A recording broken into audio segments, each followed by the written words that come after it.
Welcome to the third episode of our analysis videos about Schwarzesmarken. This time it's episode 3. And just to start, one of your comments from Divine Hyperion was, you do realize if they try to depict everything 100% accurately, they would piss off oversensitive social justice warrior, right? And just to say that, Japanese people don't give a fuck about an anime airing in their country. Just when a game is released overseas, they have people who care about it, but other than that, they really don't give a fuck about it. Also, they love World War II and anything about German militarism, so I don't think they would let it bother them. We are not trying to be nitpickers about it not being 100% accurate. We are just really trying to analyze what makes sense, what does not, and what was actually used. And after all 12 episodes are aired, I think we are going to do a video about our personal opinion about the animes. At least I'm going to too, but you wouldn't mind to? I wouldn't mind, no. And then we are giving our own opinion. Because in this episode there was a lot of drama. Some people probably think it's cheesy, but we will not comment it except it has anything to do with what we are talking about. The first thing we are talking about is, you see in the background the protocol that recorded all of the dialogue happening off screen. And that's quite interesting because, again, it's accurate German that they're talking about. And it's just a little detail, but it's quite nice to see how much thought they put into it. And even Fam saying, you're supposed to call me Onesan, so sister, and not by my name. And so if this show actually will be dubbed into German, they absolutely have to do no editing at all. They could just use the backgrounds with nobody really complaining about the accuracy. Which is ironic because the only mistake up until now is the title of the show and not the actual German used in the show itself. Yeah, but a little correction there. The dialogue that is protocoled there, it does not really happen off screen. From what I can tell, it is the dialogue that Fam and Katja had at the end of episode 2. It's basically when they got attacked and everything. And this is the first part, but the second part we haven't. It wasn't on screen. I even checked and looked, and up to a certain point it was in the episode. And what happened after she was attacked, which we didn't know, that dialogue was extra credit. Right. It's a small detail, but it's I think a nice detail. How much thought the scene director put into how it looked. At the beginning, we see Sylvia complaining about Katja's naivety and about rescuing them, and it's a bit contradictory to what she said in the episode before, because if she doesn't care for people, why did she bother beating up Katja? She, like Theodore, cares about people, just not showing it directly. And at the end of the episode, there was another small scene where she looked at her comrades, and it's probably because her home country is already lost, so that might play into it. And in the opening, which I didn't notice before, but we can see Berlin and what I assume to be the TV tower from Berlin, probably one of the most recognizable objects in East Germany. Like the Brandenburger Gate, that's probably one of the buildings you immediately connect to Berlin. And it can actually be seen from almost all in Berlin. So next up are the names of the people helping Katja and Fam. And that's Kurt Griebel and Vivian Schweinsteiger. Both names can be used that way. Vivian is not that common a name anymore, but it's used here. So, and perhaps you heard the name Schweinsteiger. It's the name of a famous German football player. In anything except America as soccer, just so you don't get confused. One interesting thing about her, she looked really young, even younger than Katja, and that's not uncommon of East Germany that the age which you started to work at could be 16. Could be even lower. As a matter of fact, I know it from my oldest brother who started working as early as 14, because back in East Germany you could actually finish school early if you wanted to pursue a career of, for example, a craftsman or just working construction and stuff like that.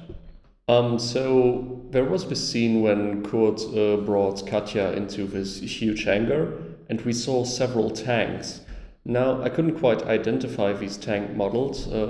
I would think that they are T-72 models, but they were heavily armored. They received a lot of additional armor that wasn't that commonly used by the East German army.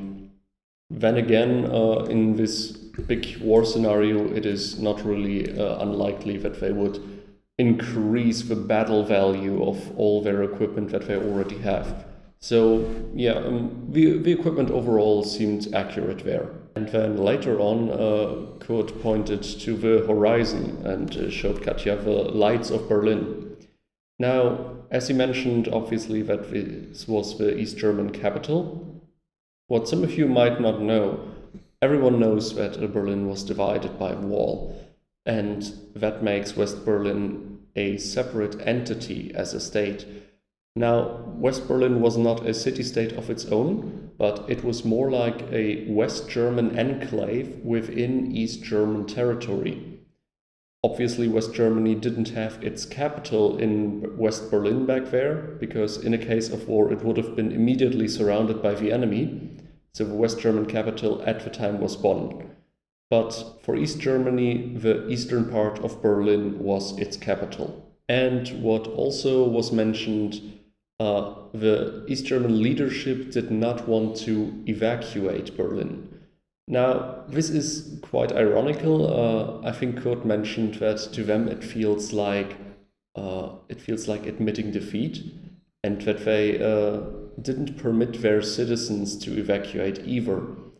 So this is a weird parallel to German history, because for the same reasons Hitler back then denied the many citizens left in Berlin an evacuation as the Red Army was approaching, because in his opinion everyone was obligated to fight for the very capital of his empire, just like Stalin back then thought that it was every Soviet's duty to fight for Moscow and Stalingrad.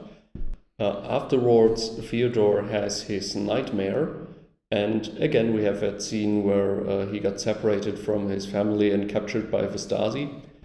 Now, it's just there for a few seconds, but you see the muzzle of a rifle, and it was once again perfectly accurate. That was the muzzle of an East German version of the AK-47, also known as Kalashnikov, and that is very accurate equipment for the border guards and the Stasi at that time. Next is interesting, the commanding officer that died the episode before is called Hannibal. Not a usual name, not unlikely, but perhaps it's in reference to the many Hannibals of history. Yeah, it is likely that they named him a bit in honor of the Hannibal who actually fought against Rome with quite some success. But just like this historical figure, our general over here also had the big drawback to his personality that he knew how to achieve victory, but he was unable to properly use it. Because as we know, this Hannibal also did not succeed in his overall plan. Later, a coup d'etat is mentioned. I think it was the Moonlight night coup d'etat. And this kind of attempts to putsch the government did not happen in real life, at least not to my knowledge.